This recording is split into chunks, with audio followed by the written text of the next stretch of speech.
Are you ready? Ladies and gentlemen, boys and girls, children of all ages, Tool to Play presents Still Got Game with Derek D. Smooth Nolan and Joel Dude I Rock Albert.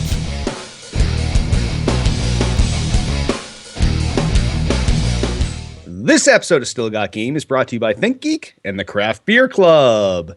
Hey now, welcome back, ladies and gentlemen, to Still Got Game, episode 325. Still Got Game is the official podcast of tooltoplay.com. I am, as always, Derek D. Smooth Nolan. And I am Joel Dude I Rock Albert. What is going on, Joel Dude I Rock Albert, my friend? Not much. Another day, another week, another show. Another show? Yeah, we had an off week last week, but we're back. We are back again. Trying not to do ever 2 weeks off. That's the 2 weeks is like our new, I think our new best is to not, if we can ensure that we do one at least every other week. Yeah. Then we're doing okay. But we are going to try. We're going to try to hit each week. Yeah, totally. Absolutely. It's the holiday season. You never know what's going to happen. There's conflicts. There's whatever. But we will attempt to get you a show each and every week. And if not, every other week. Yes. So I guess we can just jump right in the show proper. We'll start off with feedback from last week's show. Remember, if you want to leave us a voicemail, it will cut you off after a minute. Dingo comments. I've been listening to you since episode 38. I think the show gets better each year. Keep them coming. They really think it gets better each year? I guess so. Interesting.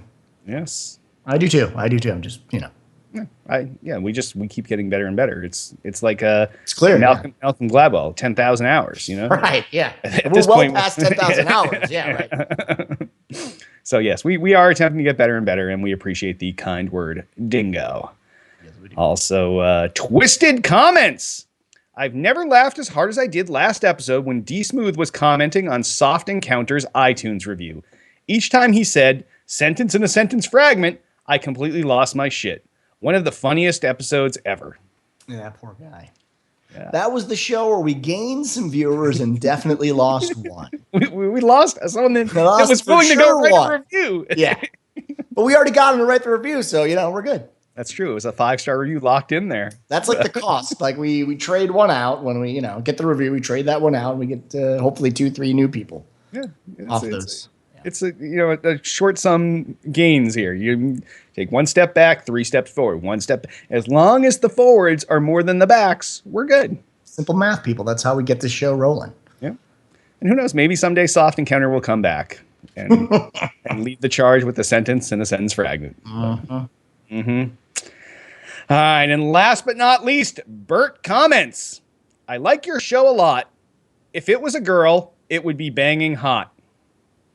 I think that is true. Yeah. Yeah, I think so. It's a fuckable show. You know what I mean? It's a fuckable show. Yeah, this is no Sarah Jessica Parker. We got to bag our faces. No. Like, Yeah. We got the full package here. We got these things. No horse in this barn. No, and we got the dulcet tones and That's right. this show's win-win all around, baby. Take it low, we take it low. Hell yeah, that's right. So yeah, we are banging hot. That's right. Okay, it was one of our weirder comments, which is why I chose that one this week.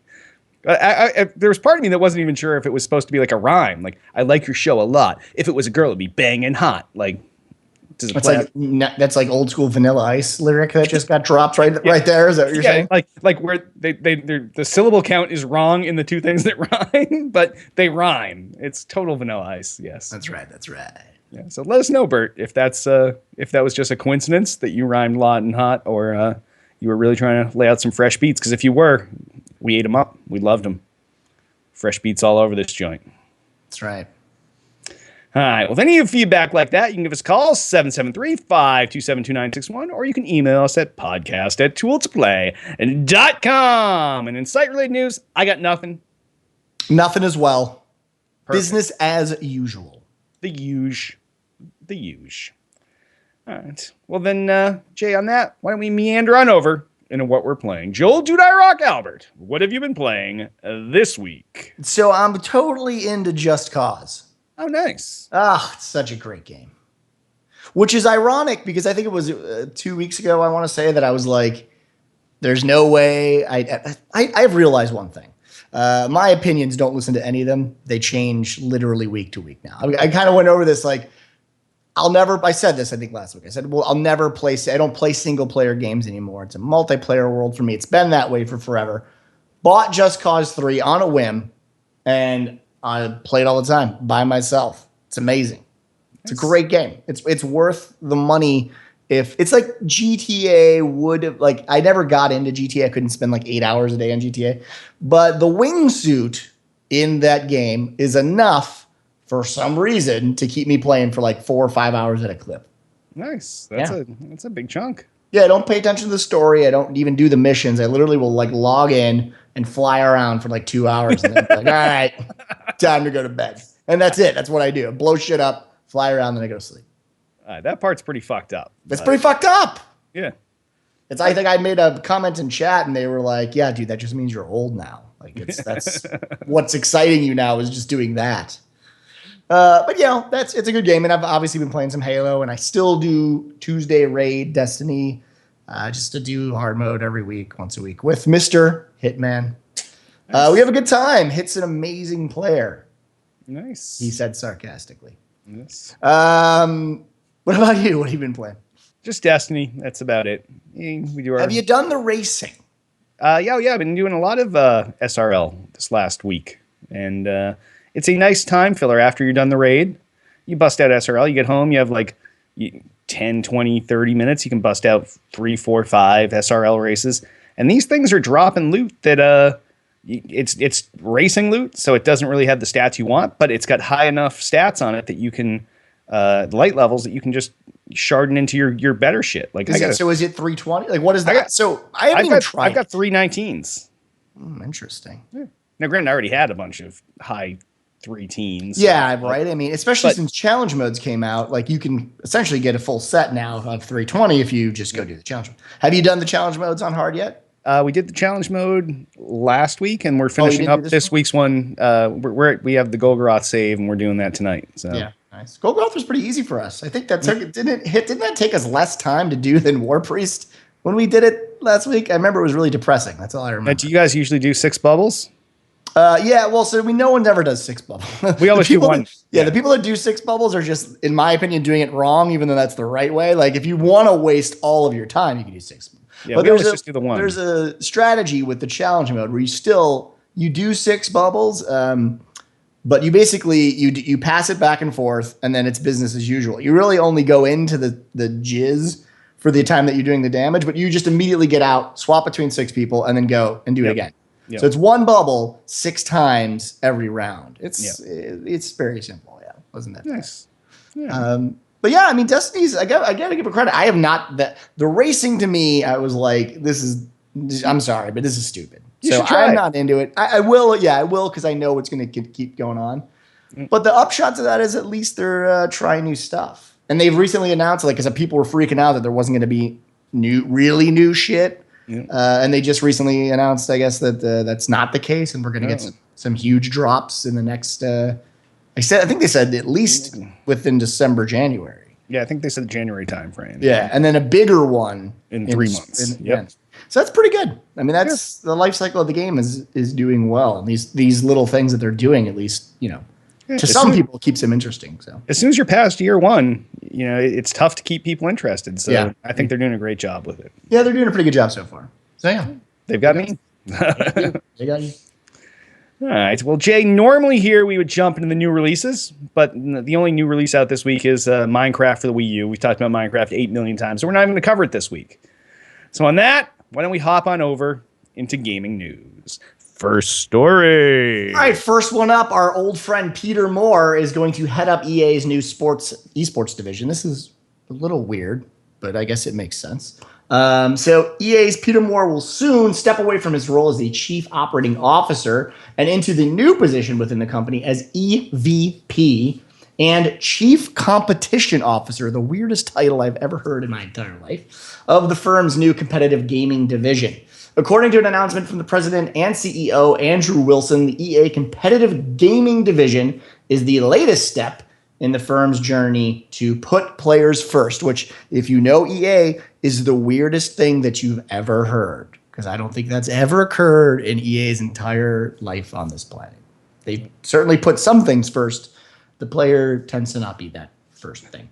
So, quote, this group will enable global esports competitions in our biggest franchises, including FIFA, which makes a lot of sense, Madden, no brainer there, Battlefield, and more, reads his statement.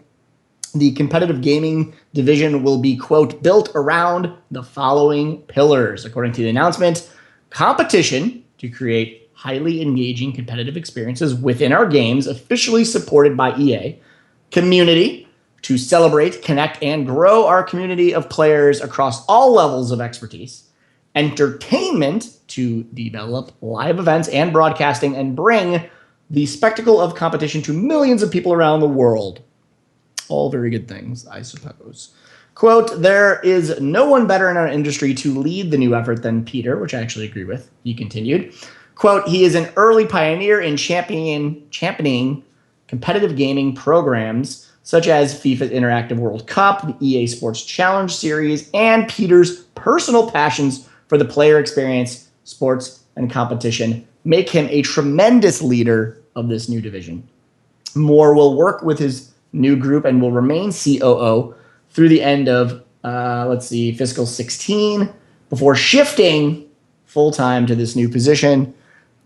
So everyone's doing this, right? You have like to Blizzard, what was the Blizzard recently announced their new division? I think that's headed up by what was the guy from ESPN? He's like their new dude. I know who you're talking about. I don't know his name. Yeah, so they got some guy, which I think is actually a good move for them. They got a guy from ESPN who's obviously sports translates decently well into that genre. But what do you think about Peter Moore taking up this? Is this a demotion or that's what I'm trying to? What is this? I think that Peter Moore is the kind of guy that, although he looks great in his button downs and he gets up there and he can talk to a crowd like nobody's business. We love listening to him.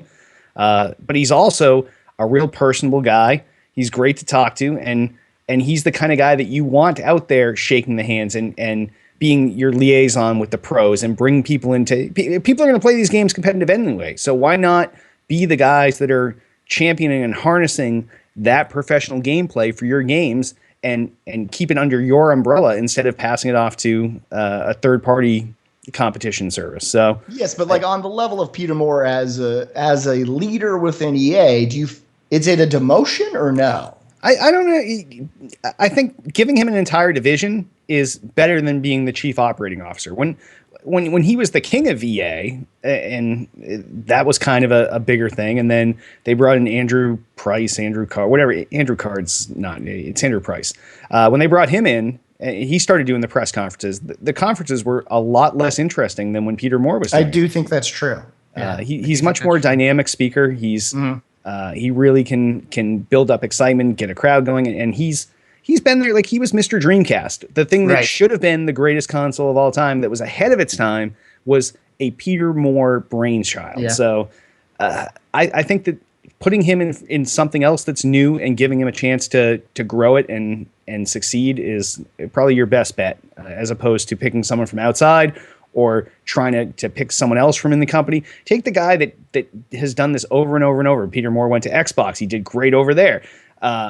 This guy can do no wrong. He's pretty killer. I mean, within the industry in terms of growing product, whether that's a system, a game, a game company, so far he's pretty much succeeded at anything he's done. So I don't see him failing in this, but I guess success in this, I think this is one of the toughest things he's going to actually have to do, because he's really only working with the games that EA has. He doesn't have the ability to he's growing an esports division off of those games. It's weird because I don't know how large of a market there is for something like Madden in terms of the scale that we've seen with other video games, because the reality is you still are just going to go watch real football.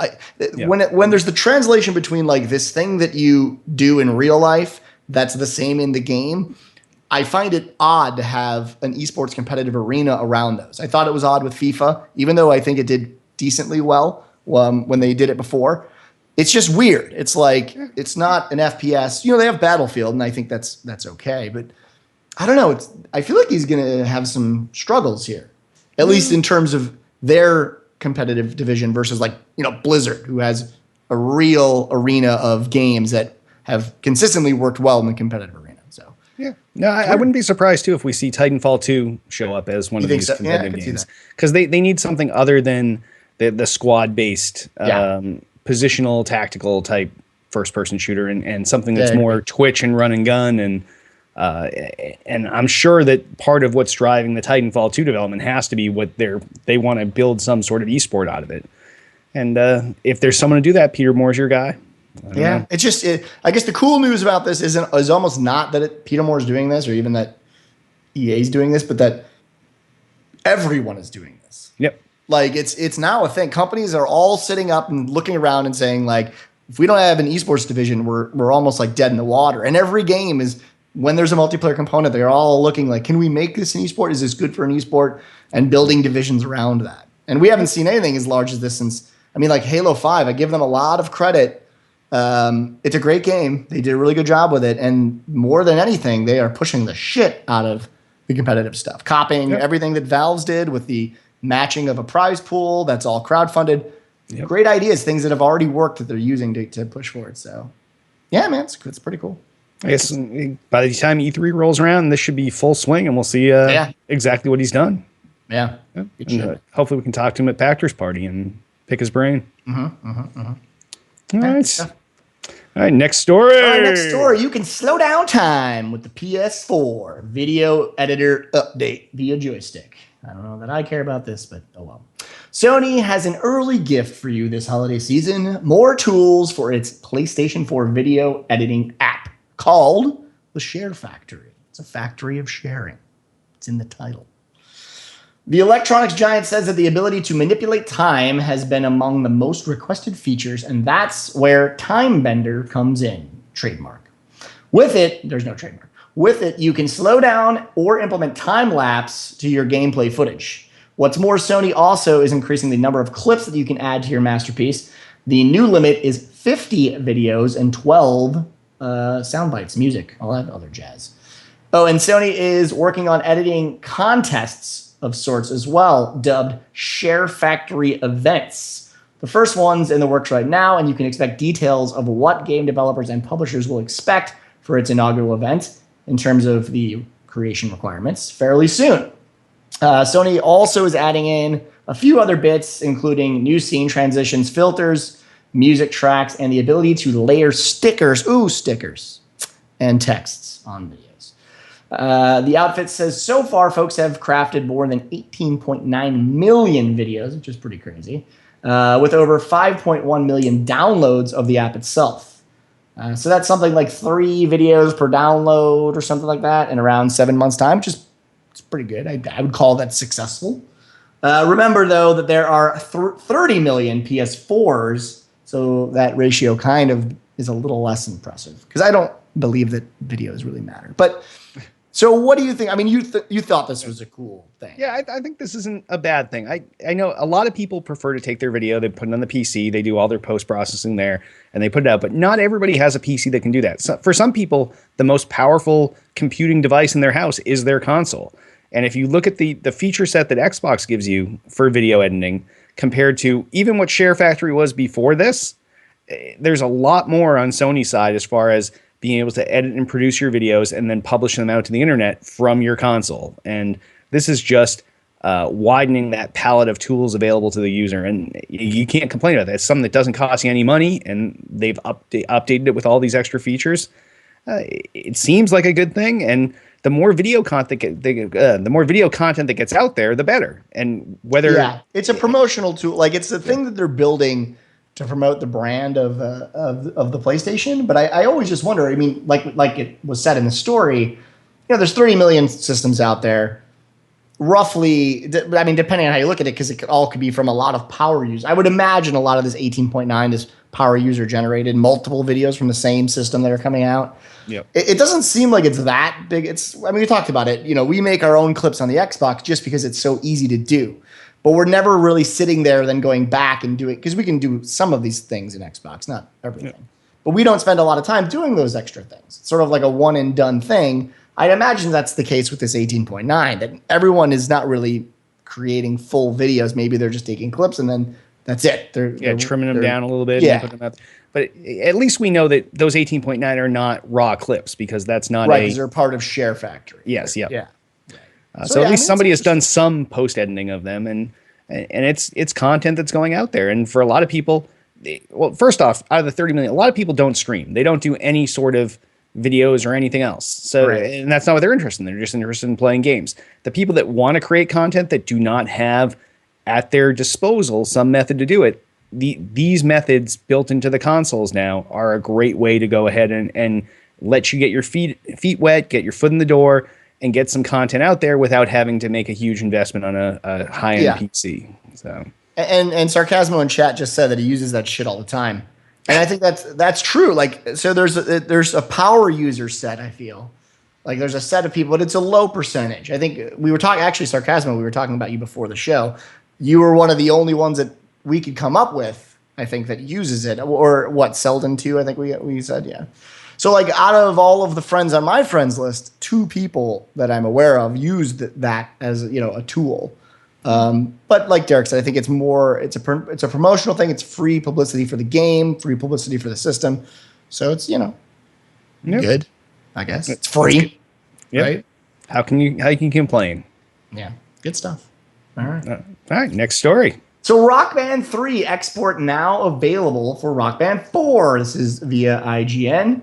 The fan-requested Rock Band 3 track export for Rock Band 4 is available finally on the PS4 in North America and Xbox everywhere on the Xbox One. So those players who are eligible to purchase the US dollar $15 license must log into the profile that they played on Rock Band 3, navigate to Get More Songs, scroll down to the new tab labeled Exports, select Rock Band 3, and select Rock Band 3 Disc Export Pack. It's a lot of shit to do. All 83 on-disc tracks for the Rock Band 3 setlist will export, which is pretty cool. Players can only export Rock Band 3 through the in-game Rock Band music store in Rock Band 4.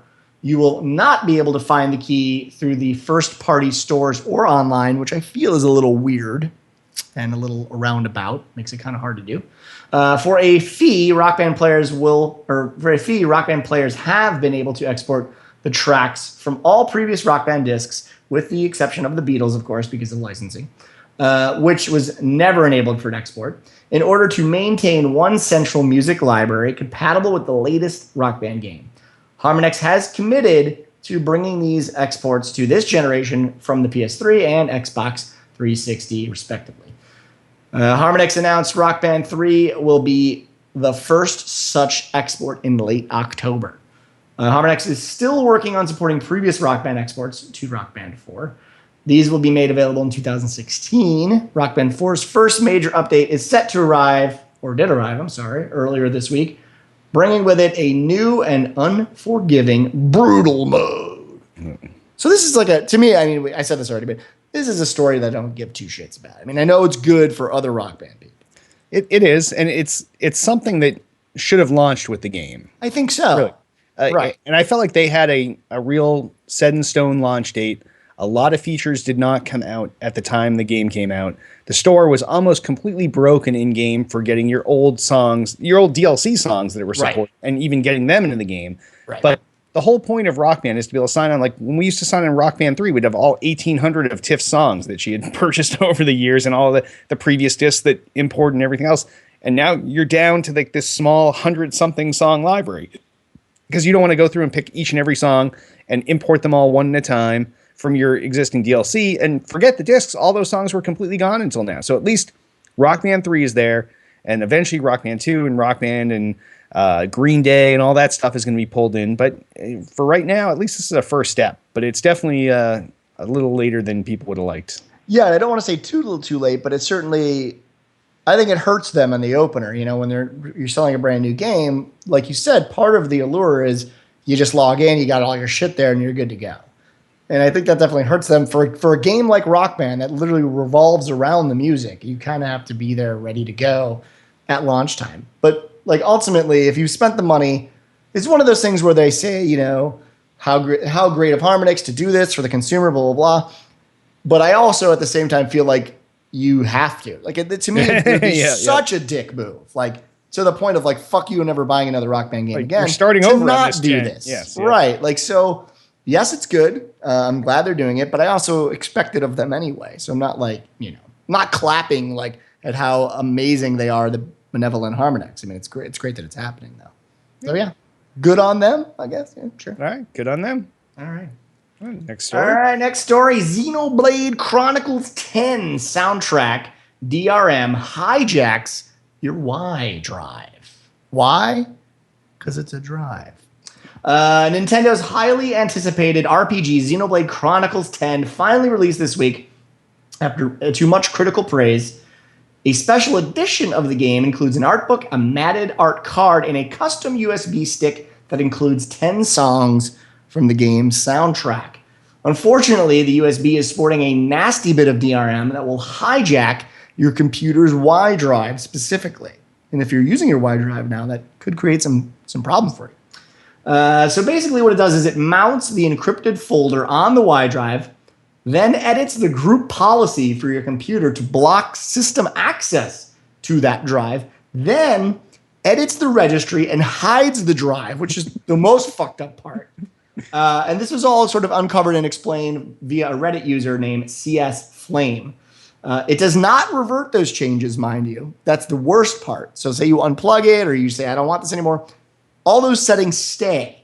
So you will not be able to use a Y drive letter until you revert those changes, but you have to do manually.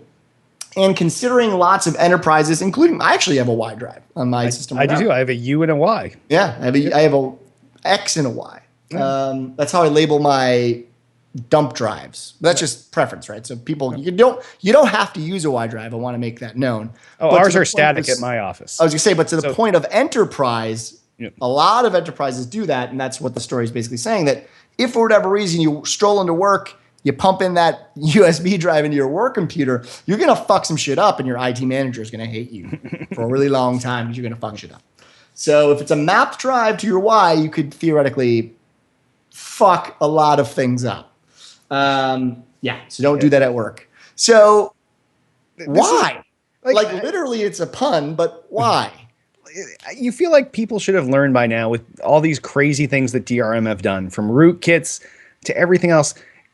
The lowest level requirement is don't fuck with the system. And here, this is doing the most fucking. Like it goes in, it does some crazy mapping, then it blocks the system from even accessing the thing that you did. Then it hides the entire thing. Like these all seem subversive. Like if you were like, substitute the DRM for virus. The virus, mounts your Y drive, then it hides malware. It seems like such malware. It's self-inflicted malware. It's like I'm taking this thing that I know is bad and I'm going to fuck up my drive right now. It's weird. Yeah, and you'd think Nintendo would have seen the pain that Sony felt because Sony was the biggest rootkit provider in the country. Right. Yeah. So Nintendo should have looked in Sony's book and said, okay, people hated Sony for a long time because they rootkitted everyone. What could we do? Hey, you know what? Let's take a drive in their computer. Let's fuck around with it. Let's hide it from the system. Let's block it in the registry. Like, I don't want some program doing weird registry edits on things that are not related to that program. The craziest thing to me. Like, knowing anything that I install can potentially fuck with my registry without me doing it. I mean, I would be highly pissed if this happened, which I'm sure a lot of people on Reddit are. We've seen that already. But it's one of those things where it's such a no-brainer to not do this. Like, the effort it takes to build it to do what it's doing is not worth it in any way, shape, or form. Because reality is like, look, it's 10 songs. And we're not talking about a hit album here. We're not talking about, protecting Lady Gaga or Adele's latest. I don't know why I used both of those in my...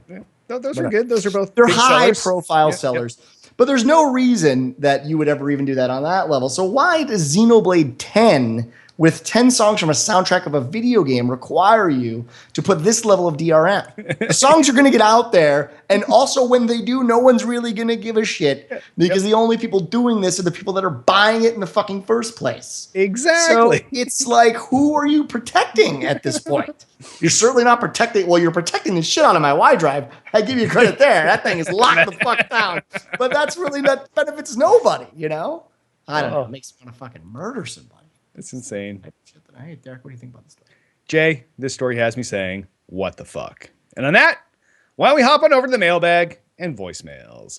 Altius asks, for your video game shopping for others, have you been forced into physical media or have you been able to gift digitally as well? Last year, digital wasn't readily available on consoles, but it's slowly coming into its own as we speak. I don't gift games. Yeah, so okay. this is a you question only. Oh, I can answer this question. Yeah. So I have managed there are gifts that have been purchased this holiday season that are games, and they were not purchased physical media. They were purchased all digitally. Now, they make it really difficult now because when Amazon sells you a digital thing for Xbox, for example, like Sony's a little easier. They sell the cards that have a code and you can give that to someone. But for Xbox, when you buy it digital, like on Amazon, let's say, you don't get a card. It gets added to your Amazon digital locker and you see it in your own account. You get your little 5x5 code there. So what you would then have to do is you have to, print out like you make a card. Yeah. You make a copy, you put the code in there, or you use a QR code generator and generate the QR code for them so they can just hold it up in front of the connector or whatever. But I have managed to buy several this Christmas season that way. And it's not easy, but I did not buy any discs. Well, it's weird. Like I have, people that my family all know I love video games. And I was like, I don't want Battlefront. I have no desire, but I was thinking of gifts. I was like, I'll get Battlefront. I don't want to buy it.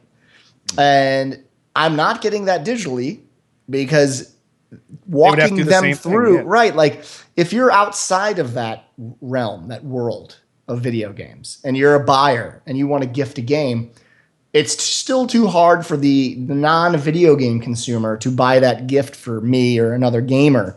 Just because it's like Derek said, it's like they don't know at that point like what they're supposed to do. It's not easy enough for them yet to be like, oh, he wants this game. Push a button, and it's in his, already in his system. He just has to claim it, and it's good to go. Which is how it should be. Which is how like Steam is gifting, right? Like you just gift the game, and that's it. You're done. It's in my games library, and I'm done. Yep. So I do find that to be a pain in the ass because now I'm going to receive this disc, which I don't want. At least it's for a game I don't care about. So I'll put it in. I'll play it for a week. I'll tell you all after on the show how fucking shitty it is, just as I thought it was going to be, and I'll move on with my life. But it sucks for someone like me to receive that disc because I don't want the disc. I'd much rather have the digital download. So there's still a problem there. Yeah, you almost have to ask for Xbox Live credit. And I did. Like my solution to that for other people was like, just give me store credit and then I'll buy the thing that I want and you'll know that I'm happy. So yeah, it's a great question because I feel like if this really wants to succeed or if this is the road that they're going down, it has to be easy for not only the game consumer but the non-game consumer. Yeah, your mom has to be able to buy a digital game on Xbox, and that's not easy at all right now. Yeah, my mom doesn't even know how to turn on an Xbox or really what an Xbox is. So, yeah, it's a great question, and it's something that I think they'll hopefully be, as time goes on, more people buy digital. I think you'll UI-wise see a natural progression into that to make things easier. But or just print out the little fucking cards like you do with the Xbox Money. You just mail them a card in the mail that then they can wrap up and give you, and it has like you scrape off the code and you're good to go. It's whatever game you pass it in, you're done. Yeah. Yep. No brainer. So, great question, Altius. Yeah, totally. If any of you have awesome questions like Altius, give us a call, 773-527-2961. Email us at podcast@tooltoplay.com. You can also comment on this episode's thread on the Tool to Play homepage. And sponsors! Remember, by supporting our sponsors, you help support Still Got Game. Now, I was going to do some new copy this week, but without Tiff here, we'll hold out till next week. So I'll keep this short and sweet. But it is the holiday season, and a lot of you are still buying gifts. So if you have anybody on your list that you're going to buy something from ThinkGeek, which is the coolest, geekiest shit around, just make sure you go to tooltoplay.com/geek. That's tooltoplay.com/geek. Then make your purchase. You lose nothing by doing that, and you help the show. So please go ahead and order through that link. The other sponsor we have, the Craft Beer Club, is a great gift for adults of drinking age that like craft beers, because sometimes you get in a rut, you keep buying the same drink that you always buy. Here, you can sign up for month by month, a 3-month, a year-long craft beer subscription. So these guys will put together a gift basket each month, a selection of craft beers. They'll get some free pint glasses and some other stuff with the subscription. But if you go to toolplay.com/beer and order it there, you still get all the fantastic deals that Craft Beer Club is offering, but it helps out the show. So tooltoplay.com/geek and tooltoplay.com/beer. And all of your gifting can be done tonight. Just go there right now. Buy some stuff on ThinkGeek. Buy some stuff from Craft Beer Club. You pretty much can cover everybody on your list between those two places. If you'd like to sponsor us, give us a call, 773-527-2961. Email us at podcast@tooltoplay.com. You tell us what you're selling. We'll tell you if you're going to pay us. We'll sell it. You pay us. Boom. Done. Twitter us up. You can find everything Tool to Play related at twitter.com/tooltoplay. Everything podcast related is at twitter.com/still_got_game. I, king of the internet, God of everything that's fucking holy, I'm at twitter.com/Derek Nolan. You can find me over at twitter.com/dude. I rock. Facebook the fuck out of us. Facebook.com/tooltoplay. Facebook.com/Derek Nolan. Facebook.com/dude. Also, we have a YouTube channel, youtube.com/tooltoplay. That is the place to find all of Tool to Play's archive video content, whether it's episodes of this show, whether it's the soon-to-return hits, hits, whether it's Tiff's immature interviews or whatever her show was called, whether it's just random game unboxings and any other videos that we have that are archived, all end up on our YouTube channel. So go to youtube.com/tooltoplay and subscribe. Also, we have this show on iTunes. This is where Still Got Game is distributed to the masses in its audio form, its biggest distribution. So if you could please go to iTunes and rate and review the podcast there. We could use a 5, at the minimum, just click the 5 stars and you're done.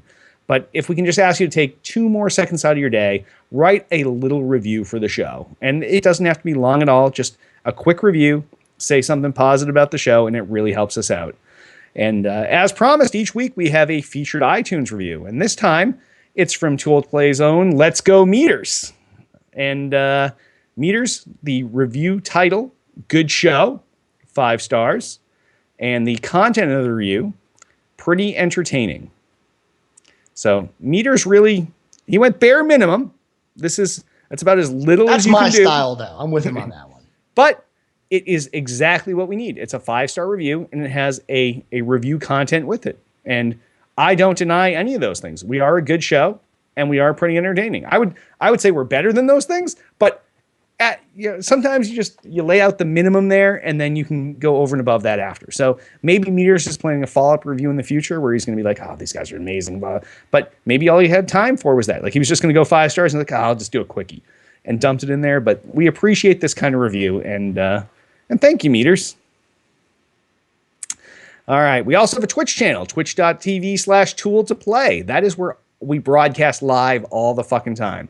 Whether it's me, whether it's Jay, whether it's Hit, when he's not on his fucking fake ass Watchtower Games bullshit, fucking commie shit. When he's broadcasting on the official Tool to Play channel. That is where we broadcast live. That is where this show comes to you live each and every week. So there's 2 ways to help us out on Twitch. There is a follow button down at the bottom. Following is free. Costs you nothing. It lets you know when we go live. You get a little notification on your phone and wherever you get your notifications.